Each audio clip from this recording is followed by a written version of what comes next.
কি রে, তোর ব্যাপারটা কি? সবাই তো পিকনিকে যাচ্ছে, তুই পিকনিকে যাবি না? কি রে, কিছু বলছিস না কেন? কি হয়েছে? আমি পিকনিকে যাব না রে। আমার গার্লফ্রেন্ড আমাকে ধোকা দিয়েছে রে। আমার গার্লফ্রেন্ড আমাকে কথা দিয়েছিল আমার সাথে সে পিকনিকে যাবে, কিন্তু সে আমাকে ছেড়ে অন্য ছেলের সঙ্গে পিকনিকে আছে। তার মানে তুই পিকনিকে যাবি না? না রে না। তাহলে আমাকে 500 টাকা হাওলাত দিয়ে আমি পিকনিকে যাব। আগের বছর তুই পিকনিক খাওয়ার সময় আমার কাছ থেকে 200 টাকা হাওলাত নিয়েছিলি, কিন্তু আজও আমি তোর কাছ থেকে আর সেই টাকা ফেরত পেলাম না। তোর গার্লফ্রেন্ডের মোবাইল রিচার্জ করে দেওয়ার সময় তখন তোর কাছে টাকা থাকে, কিন্তু আমার সঙ্গে মদ খাওয়ার সময় তখন তোর কাছে আর টাকা থাকে না। চিরঞ্জিত, তুই আমাকে 100 টাকা দে। না, এখন আর তোকে 1 টাকা দেবো না, 1 টাকাও না। গজব বেজতি।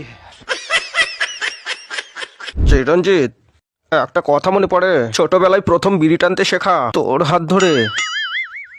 আমার ছোটবেলার বন্ধু একমাত্র তুই তুই আমাকে 200 টাকা দিতে পারবি না? তোর সব টাকা আমি পরের বছরে শোধ করে দেবো।